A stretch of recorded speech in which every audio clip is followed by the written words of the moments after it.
नमस्कार दोस्तों, आप जानते हैं कि हम how to start organic chemistry के नाम से एक कोर्स चला रहे हैं। गुरु महाराज हमारी मदद करें, जिस फॉर्म में आपको जिस भाव से आप तक भेजा जा रहा है वो उस भाव में आप रिसीव करें। How to start organic chemistry में आज दोस्तों हम आपके साथ में कुछ टॉपिक्स पे काम करेंगे। ख़ास तौर से जो पहला टॉपिक हम यहाँ पे टॉपिक नंबर 1 पढ़ेंगे।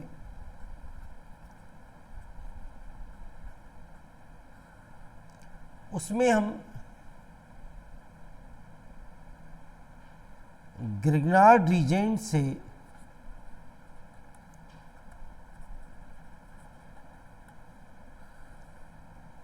एल्कोहल बनाना सीखेंगे। कैसे एल्कोहल कंस्ट्रक्ट किया जाता है, कन्वर्जन में एल्कोहल बनाना हो तो कैसे एल्कोहल बनाया जाता है ग्रिग्नार्ड रीजेंट से। फिर उसका टॉपिक नंबर 2 में और टॉपिक नंबर 3 में 3 टॉपिक पे काम करेंगे आपके साथ में। पहले ग्रिग्नार्ड रीजेंट का इस्तेमाल करके, ग्रिग्नार्ड रीजेंट टोटल नहीं पढ़ा रहे, ग्रिग्नार्ड रीजेंट से एल्कोहल कैसे बनाते हैं, कंस्ट्रक्शन ऑफ एल्कोहल, एल्कोहल हमें बनाना हो तो कैसे बनाते हैं। दोस्तों सबसे पहले आपको ये मालूम होना चाहिए कि जो ग्रिग्नार्ड रीजेंट है RMgX, एल्काइल मैग्नीशियम हैलाइड, इसकी नेचर आपको मालूम होनी चाहिए कि यहाँ पे जो R है, एल्काइल ग्रुप है, वो मैग्नीशियम से बॉन्डेड है। तो मैग्नीशियम तो आप जानते हैं एक मेटल है, ये कोवलेंट बॉन्ड है। ग्रिग्नार्ड रीजेंट एक ऑर्गेनोमेटेलिक कंपाउंड होता है। कोऑर्डिनेशन कंपाउंड में आपको इस बारे में बताते हैं हम लोग, ऑर्गेनोमेटेलिक कंपाउंड, जिन कंपाउंड्स में कार्बन और मेटल के बीच में कोवलेंट बॉन्ड होता है, सिग्मा बॉन्ड होता है कोवलेंट, उन्हें ऑर्गेनोमेटेलिक कंपाउंड कहते हैं। तो यहाँ पे आर पे, मैग्नीशियम पे क्योंकि हमेशा पार्शियल पॉजिटिव होगा, वो तो मेटल है, तो आर पे पार्शियल नेगेटिव चार्ज। तो नेगेटिव चार्ज नहीं है, याद रखिए, कार्बन आयन नहीं है, पार्शियल नेगेटिव चार्ज। तो जो मैग्नीशियम के साथ में क्योंकि आर जुड़ा हुआ है, आर मतलब आप जानते हैं एल्काइल ग्रुप, ये यहाँ पे पार्शियल, तो इस वजह से आर की पहली पसंद होती है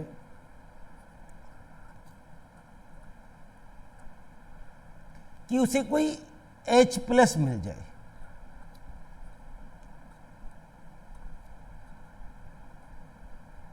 कोई H+ कहीं से मिल जाए इसको, तो ये इस बॉन्ड को तोड़ के RH बना देगा फौरन से। इस H+ के साथ में R क्या बना देगा, RH बना देगा।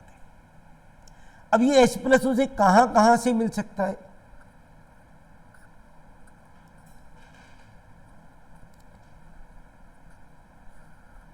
H+ कहाँ कहाँ से मिल सकता है।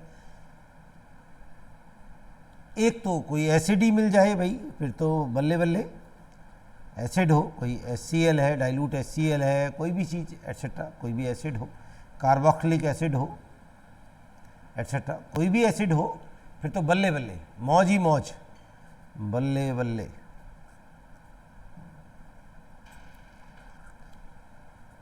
इसके अलावा ये टर्मिनल एल्काइन मिल जाए, टर्मिनल एल्काइन का H ले लेता है। कोई एल्कोहल मिल जाए, एल्कोहल का H ले लेता है। इवन वाटर का H ले लेता है।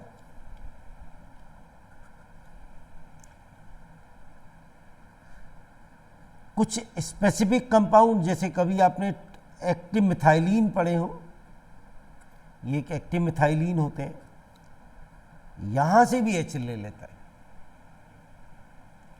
तो किसी भी ऐसी जगह से H वो ले सकता है। तो यही कारण है कि पहला क्वेश्चन आपने स्कूल पर्पज पे देखा होगा कि why Grignard reagent is kept in anhydrous conditions. उसे एनहाइड्रस कंडीशन में क्यों रखते हैं, या kept in ether, dry ether में क्यों रखते हैं। सीधी बात, जो RMgX है उसके लिए वाटर, जो मॉइस्चर है उससे भी वो खटाक से रिएक्ट करके एल्केन बना देता है। ये ग्रिग्नार्ड एजेंट की पहली पसंद है, कहीं से एचायन मिल जाए बस फटाक से वो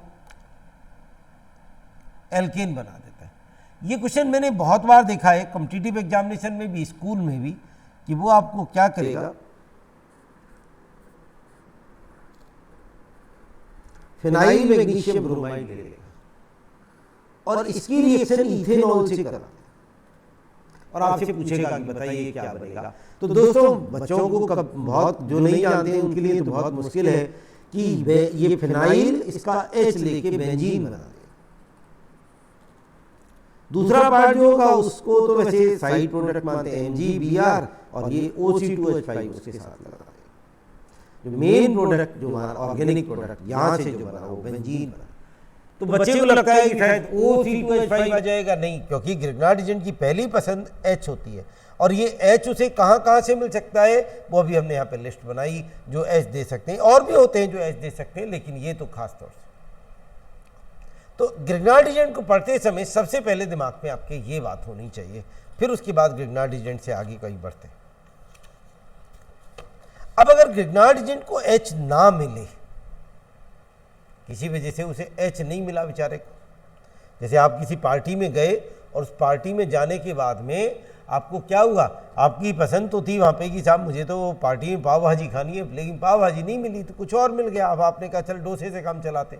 तो ऐसे ही ग्रिग्नार्ड एजेंट को अगर H ना मिले तो ग्रिग्नार्ड एजेंट, क्योंकि R पे पार्शियल नेगेटिव चार्ज है, तो ये एक न्यूक्लियोफाइल की तरह काम करता है।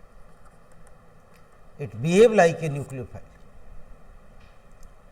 तो कोई कार्बोनिल कंपाउंड हो, this is a carbonyl compound,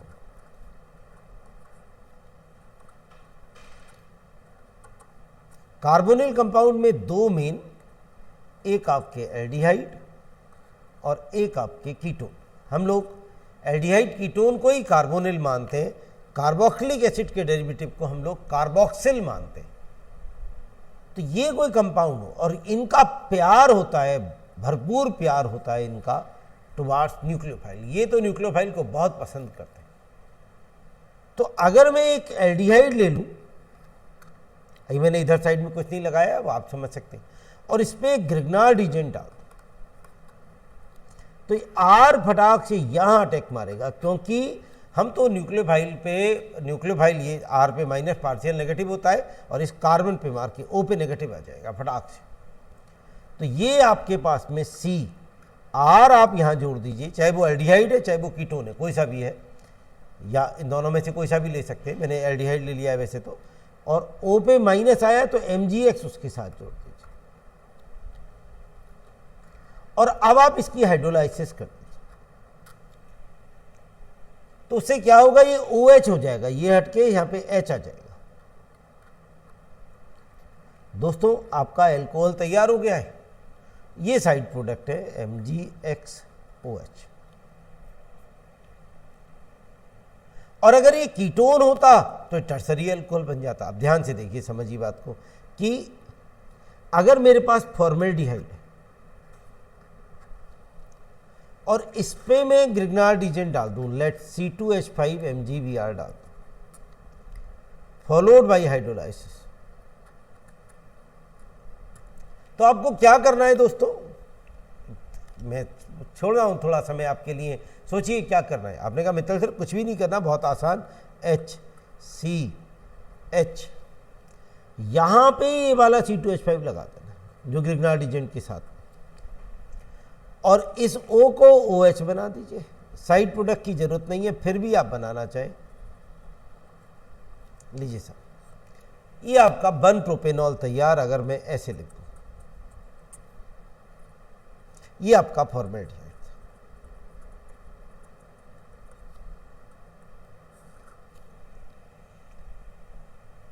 अगर मेरे पास ये एस्टल्डिहाइड होता तो, और इस पे मैं ग्रिग्नार्ड एजेंट डालता,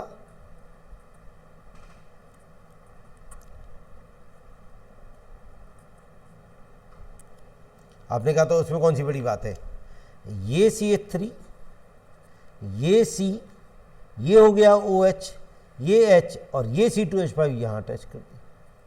अब इसको सीधा सीधा करके लिख लीजिए, जैसे लिखते हैं CH3 CHOH C2H5, this is 2 propanol 2 butanol. और दोस्तों अगर ये हमारे पास में क्या होता, कीटोन होता, मैं समय लेके पढ़ा रहा हूं, आप ध्यान से सोचिए, कीटोन होता, लेट ये एसीटोन होता आपके पास, और इस पे मैं इथाइल मैग्नीशियम ब्रोमाइड डाल दूं, फॉलोड बाई हाइड्रोलाइसिस, ये कोई सा भी ग्रिग्नार्ड रिएजेंट में डाल दो। तो आपने कहा इसमें कौन सी बड़ी बात है मित्तल सर, CH3 CH3 ये लाए यहाँ पे, और ये जो O डबल बॉन्ड O था इसे OH कर दिया। बाद में साइड प्रोडक्ट लिखना चाहें तो अच्छी बात है, तो कोई बात नहीं। अब इसे अरेंज कर दीजिए, C2H5 COH CH3 एक टर्सरी अल्कोहल बन के तैयार। दोस्तों अगर कभी भी टर्सरी अल्कोहल बनाना है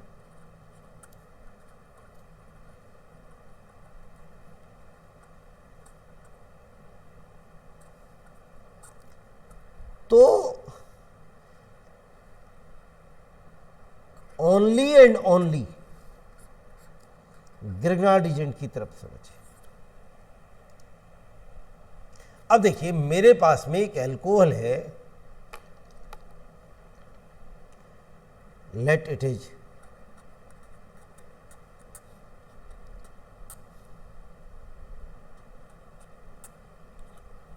वन ब्यूटेनॉल, ये अल्कोहल है, मुझे इसे ग्रिग्नार्ड एजेंट से बनाना चाहता हूं मैं। आपको मेरी मदद करनी है कि मैं ग्रिग्नार्ड एजेंट को इस्तेमाल करके कैसे बना सकता। आपने कहा बहुत आसान तरीका है, क्योंकि ये एक प्राइमरी अल्कोहल है, तो इतना पोर्शन तो आप एल्डिहाइड से ले लीजिए, फॉर्मेल्डिहाइड से, और ये वाला पोर्शन आप ग्रिग्नार्ड एजेंट से ले लीजिए। तो certainly CH3 CH2 CH2 MgBr पर ये मैंने फॉर्मेल्डिहाइड की रिएक्शन करा दी। लीजिए साहब, ये आपका बनके तैयार। किसी ने कहा आपसे कि आपको ये वाला अल्कोहल बनाना है,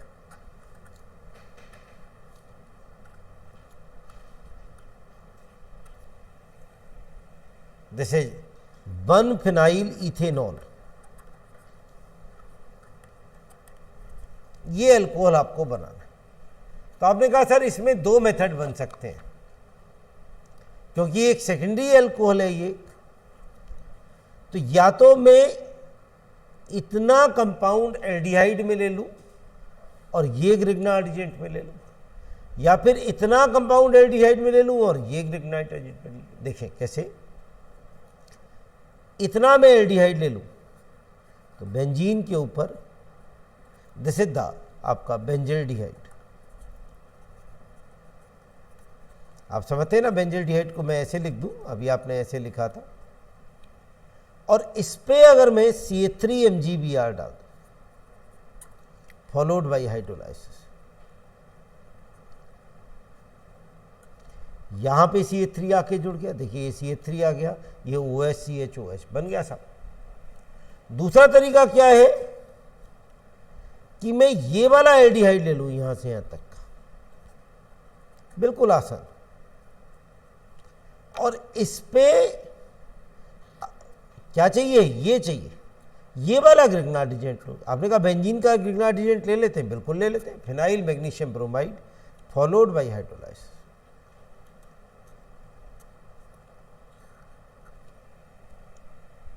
बिल्कुल आसान। और अगर मुझे कोई आपसे कहे कि साहब एक टर्सरी अल्कोहल बनाना है, लेट मुझे ये वाला अल्कोहल बनाना है,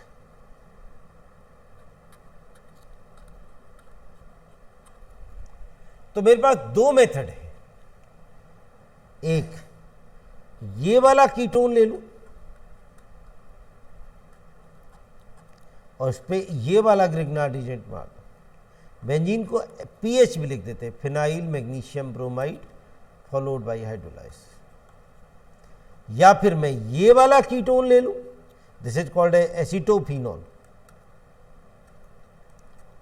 और ये ग्रिग्नार्ड एजेंट बनाते हैं।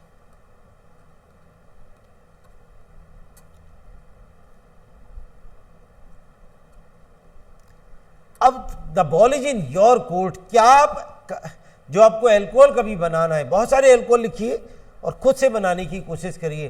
क्या उनके आईयूपीएसी नेम या उनके कॉमन नेम आपको आते हैं? मैंने क्लिप नंबर 1 में जब ऑर्गेनिक केमिस्ट्री स्टार्ट की होगी तो 1 क्लिप में आपको बताया होगा tertiary butyl, isobutyl, secondary butyl, उनका इस्तेमाल खूब जम के होता है इस तरह के क्वेश्चन करने में। जी सर, तो ये आज हमारा पहला पार्ट था। ग्रिग्नार्ड एजेंट से हमने अल्कोहल को सीखा था। अभी पार्ट 2 पढ़ाते हैं आपको इसमें, फिर पार्ट 3, 3 पार्ट में आपको पढ़ाएंगे। ना कम टू पार्ट 2 आज का।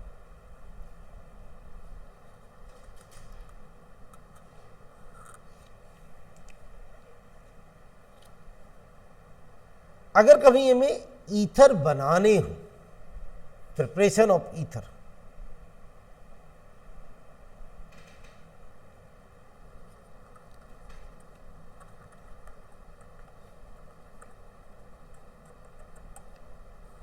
ईथर बना, ईथर आप जानते होंगे ROR, ये ईथर होता है।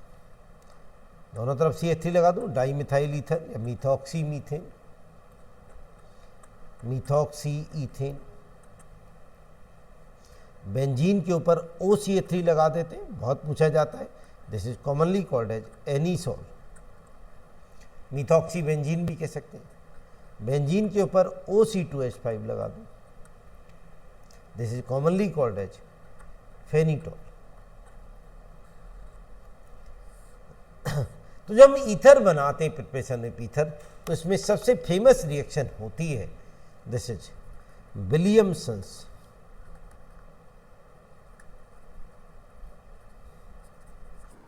Synthesis, very famous reaction, this is Williamson synthesis. मजे की बात यह है कि इस रिएक्शन में खास बात क्या है,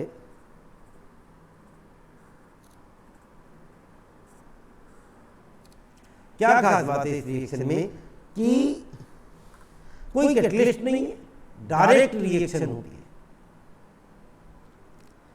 एल्काइल हैलाइड की रिएक्शन सोडियम एल्कोक्साइड से करा देते हैं, ये NaF निकल जाता है, ROR आपस में जुड़ जाता है। इतनी सी रिएक्शन होती है, लेकिन साहब बड़ी फेमस, साहब बहुत फेमस, दुनिया भर की चीजें इसमें आती हैं। हमने अच्छा, ये कोई खास बात ये है कि इसमें कोई ना टेम्परेचर, ना कोई बहुत कोई कैटलिस्ट, कुछ भी नहीं, डायरेक्ट रिएक्शन है। लेकिन इसमें एक समस्या है, उसी पे क्वेश्चन बन जाता है कि ये एक SN2 बेस रिएक्शन। आपने कहा क्यों, फिर उसे क्या समस्या हो सकती है? SN2 तो बहुत सारी रिएक्शन है। सुन ले बात, क्या समस्या है इसमें कि it is a SN2 based reaction and RONA जो हम डाल रहे हैं, सोडियम एल्कोक्साइड,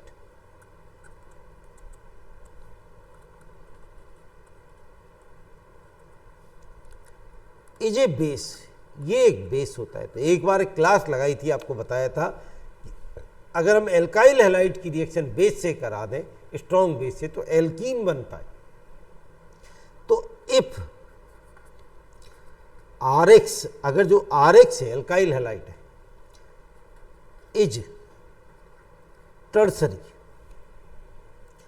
तो SN2 है, SN2 टर्सरी नहीं देते, आप जानते हैं। तो एल्कीन प्रोडक्ट बनता है, टर्सरी होगा। तो अगर एल्काइलाइड हमारा टर्सरी, अगर एल्काइलाइड सेकेंडरी है, तो दोनों प्रोडक्ट बन सकते हैं, ईथर भी बन सकता है और एल्कीन भी बन सकता है, दोनों बन सकते हैं। और लेकिन इसमें एल्कीन को मेजर प्रोडक्ट लेते हैं, ईथर नहीं बनाते। मेजर एल्कीन आता है। इज प्राइमरी, प्राइमरी में भी झगड़ा है। प्राइमरी एल्काइल हाइड है and R is straight chain, R straight है, तो मेजर प्रोडक्ट ईथर बनेगा। आर अगर ब्रांच है तो भी वन ऑफ द प्रोडक्ट क्या आएगा, एल्कीन बन जाता है तो भी। ये समस्या है, क्योंकि RON एक बेस होता है और SN2 बेस रिएक्शन है। तो ये जो रिएक्शन है विलियमसन सिंथेसिस, बहुत NCERT में पूरे क्वेश्चंस भरे हुए हैं, आपके कंपटीशन में IIT एडवांस के बहुत जगह आपको इस तरह का। देखिए क्वेश्चन तब दिखाई देता है जब हम कुछ जानते होते हैं। जब हम जानते ही नहीं है तो क्वेश्चन नहीं दिखाई देगा आपको, जब हम जानेंगे तो क्वेश्चन दिखाई देगा। अगर आपकी जेब में पैसे हैं तो बाजार में फिर आपको बहुत सारे आइटम दिखाई देंगे। तो विलियमसन सिंथेसिस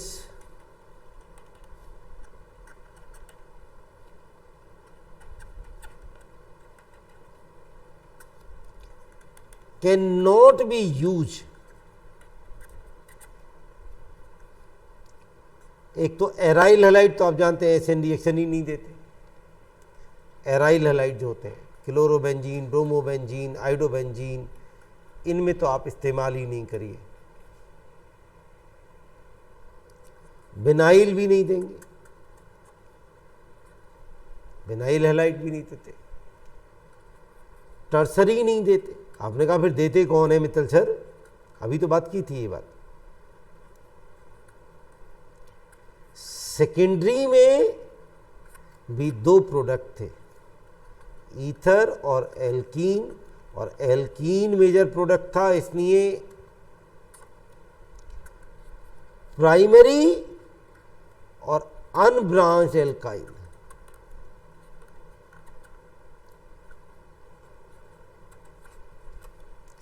ये देते, इसे हम यूज नहीं कर सकते इन चारों के।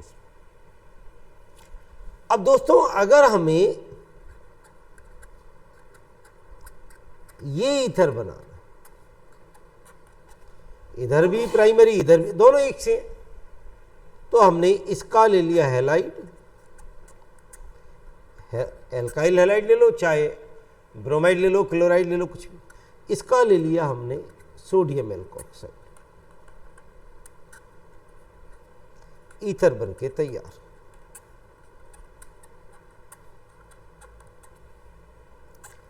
अगर हमारे पास ईथर ऐसे है,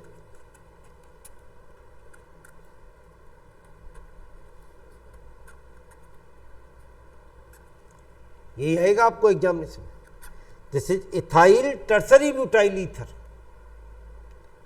तो हमें अगर इसका मैंने एल्काइल हैलाइड लिया तो ये प्राइमरी हो गया, दैट्स ओके, और इसका ले लिया मैंने बेस इतने का, this is sodium tertiary butoxide.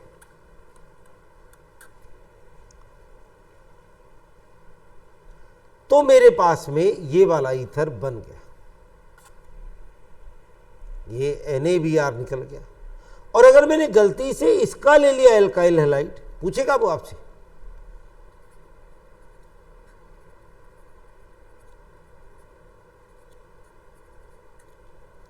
और ये वाला ले लिया मैंने बेस, तो फौरन से इसमें से HBr निकल जाएगा, ये Br इसका H,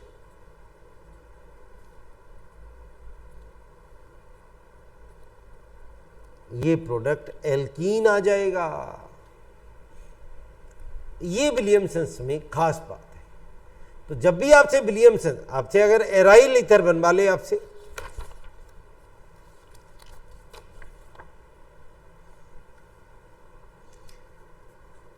ये वाला ईथर बनवा ले आपसे, तो हम इसमें ये नहीं कर सकते कि हम RX पे ये कर सकते, इसका ले ले एल्कोक्साइड, इसका ले लिया एल्काइल हैलाइड, फॉर एग्जाम्पल हमें अगर एनीसॉल बनाना है, OCH3, क्षमा चाहता हूं, तो हमने CH3Br पे सोडियम फिनॉक्साइड की रिएक्शन कराई, बन गया। लेकिन अगर मैंने Br लगा दिया यहां पे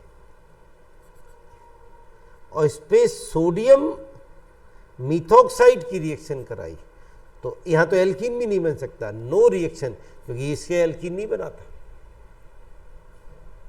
आई होप आपको विलियमसन समझ में आई होगी। ये था आज का पार्ट 2। अब पार्ट 3 पे जाएंगे आपके साथ में आज की इस क्लिप में पार्ट 3। पार्ट 3 क्या है यहाँ पे आपका आज की क्लिप का, फिनॉल से मुलाकात कराते हैं। बेंजीन के ऊपर OH लगा हो उसे फिनॉल कहते थे।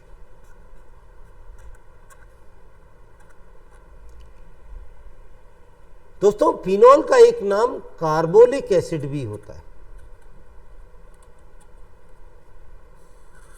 काफी अच्छा एसिड होता है, इसका पीके 10 की रेंज में होता है। दूसरे जो एल्कोहल्स हैं उनका पीके 16 की रेंज में होता है। पीके आप जानते हैं जितना कम उतनी एसिडिक नेचर ज़्यादा। बेंजोइक एसिड, वो तो अब एसिड है आप जानते हैं, उसका पीके 4 की रेंज में होता है। रेंज है, this is not exact range. Water का पीके 15.7 होता है, फिक्स। तो एल्कोहल तो बहुत कम एसिडिक है, फिनॉल काफी एसिडिक है, 10 है साहब, पानी के कंपैरिजन में तो काफी एसिड है। तो एसिड है ही, खैर इसे तो दुनिया एसिड मानती है। तो फिनॉल को जब भी आप सोचें मन में तो एक एसिड की रूप में सोचें। फिनॉल पे 3 तरह के टॉपिक बनते हैं। एक, टेस्ट ऑफ फिनॉल, ये बहुत बड़ी चीज है। कॉम्पिटिटिव एग्जामिनेशन, स्कूल एग्जामिनेशन, सबके हिसाब से टेस्ट ऑफ फिनॉल बड़ी चीज होती है। दूसरा, acidic nature of phenol, phenol आखिर क्यों एसिड है, एल्कोहल तो नहीं है, क्यों पीके इतना कम है, और क्या फैक्टर्स हैं जो फिनॉल की एसिडिक नेचर को कम या ज्यादा कर देते। और तीसरा, preparation and properties of phenol.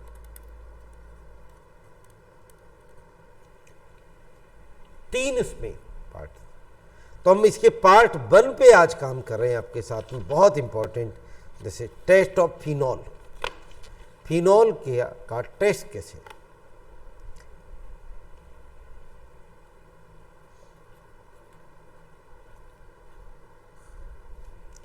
कई सारे टेस्ट होते हैं फिनॉल के, 2 अभी आपके साथ में बात करेंगे। एक जो सबसे बड़ा टेस्ट है फिनॉल का, जो कॉम्पिटिटिव एग्जामिनेशन में आपको लगातार दिखाई देगा, स्कूल पर्पस पे जब आपसे कहे कोई डिस्टिंग्विश टेस्ट कहे तो आप ये वाला लिखें, न्यूट्रल FeCl3 टेस्ट। आपने सुना होगा इसके बारे में।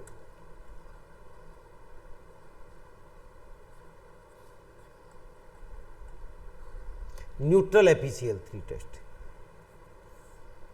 न्यूट्रल FeCl3 किसे कहते हैं, अगर आप, वैसे तो जरूरत नहीं है यहाँ पे, किसे कहते हैं। एक्चुअली अगर मैं FeCl3 एक्वस ले लूँ तो उसमें फेरिक हाइड्रोक्साइड होता है जो कि एक वीक बेस है, और साथ में HCl होता है जो एक स्ट्रॉन्ग एसिड है। तो ये एसिडिक सॉल्यूशन हो जाता है FeCl3 के एक्वस सॉल्यूशन।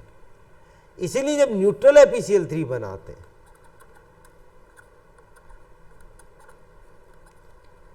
तो अमोनियम हाइड्रोक्साइड डाल के बनाते हैं, अमोनिकल FeCl3 बनाते हैं, अमोनियम हाइड्रोक्साइड डाल देते हैं साथ में, तो वो न्यूट्रल FeCl3। वैसे यहाँ पे इसकी जरूरत नहीं थी इस बात की। न्यूट्रल FeCl3 टेस्ट क्या होता है दोस्तों, कि अगर हम फिनॉल या फिनॉल के किसी डेरिवेटिव पे न्यूट्रल FeCl3 डालते हैं तो ब्लड रेड कलर आता है।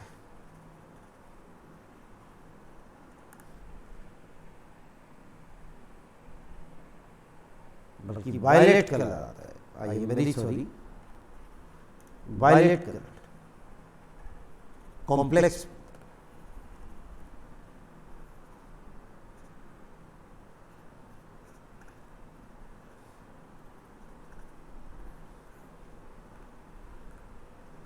ये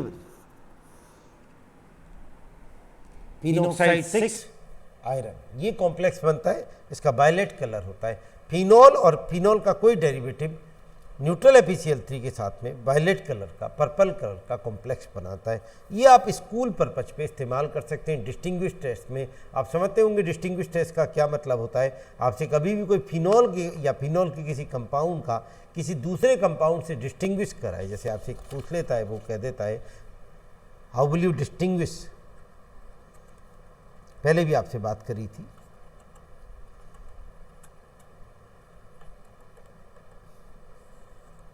आपसे कहा उसने फिनॉल एंड साथ में कुछ भी ले सकता है जो आप उसका मन करे।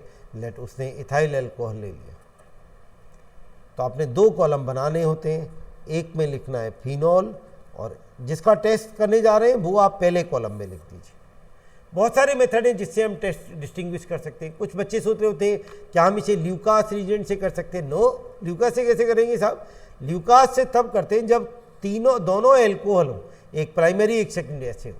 ऐसे नहीं, ल्यूकास 2 एल्कोहल्स को डिस्टिंग्विश करने के काम आता है। Phenol is not an alcohol.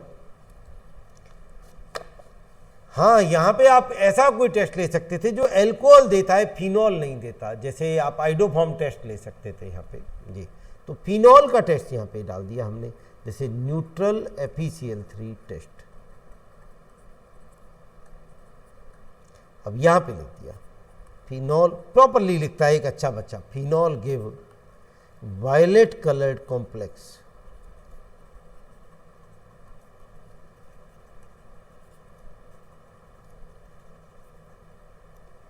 With neutral FeCl3। यहां पे लिखा आपने ethanol does not give violet coloured complex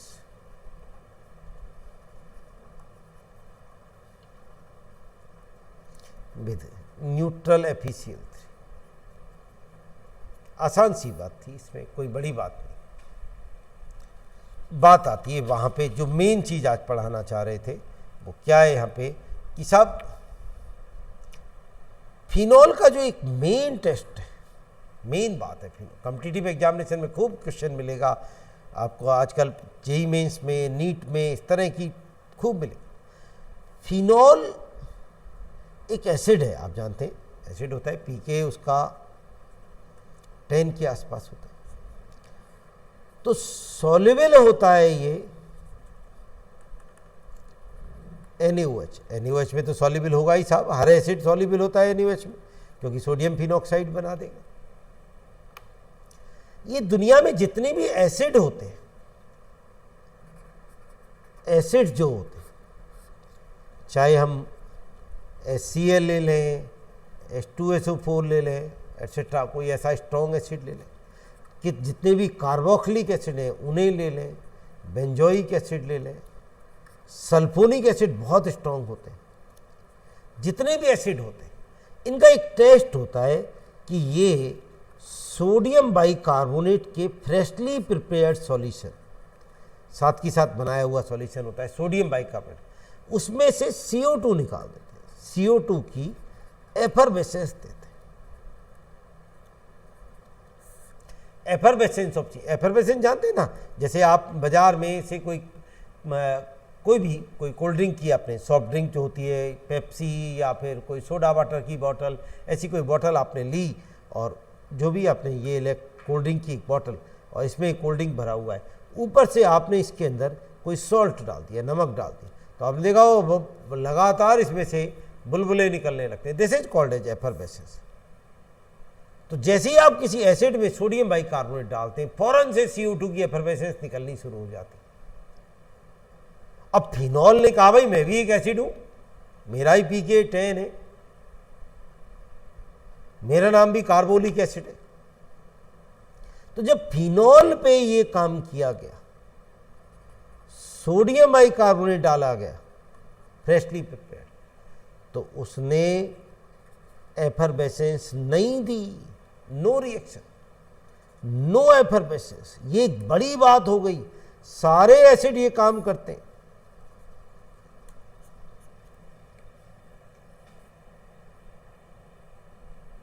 phenol is insoluble in sodium bicarbonate, ये बड़ी बात है साहब। आपसे कोई कहेगा कि एक ऑर्गेनिक कंपाउंड है जो सोडियम बाइकार्बोनेट में इंसॉल्युबल है, बहुत सारे कंपाउंड होते हैं तो पर लेकिन वो शायद फिनॉल की जिक्र कर रहा है। Phenol is insoluble in sodium bicarbonate, phenol या फिनॉल के डेरिवेटिव वो सोडियम बाइकार्बोनेट में इंसॉल्युबल है। क्यों? आपने कहा जब ये एसिड है तो ये क्यों नहीं देता मित्तल सर, इसमें ऐसी क्या खास बात है बेचारे में, इतना अत्याचार क्यों? एक्चुअली जो NaCO3 होता है सोडियम बाइकार्बोनेट, ये कार्बोनिक एसिड का सॉल्ट है। कार्बोनिक एसिड का जो pK है, ये भी एसिड है बेचारा, इसका जो pK है, ये इफ जो हम एसिड ले रहे हैं, if acid has pK less than pK of carbonic acid, तो एफरवेसेंस ऑफ CO2 आती है।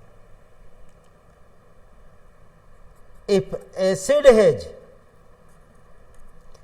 pK greater than pK of carbonic acid, तो एफरवेसेंस नहीं आती। तो 6.7 या 6.3 को अलग अलग लोग अलग अलग बात करते हैं, तो 6.7 से कम pK वाले जो होते हैं वो ही ये वाला टेस्ट देते हैं। फिनॉल का pK तो 10 पे जाके है, तो इसलिए फिनॉल ये वाला टेस्ट नहीं देता। अगर फिनॉल पे हम 2 NO2 लगा दें तो उसका pK बहुत कम हो जाता है। फिनॉल है हमारे पे इस पास पे,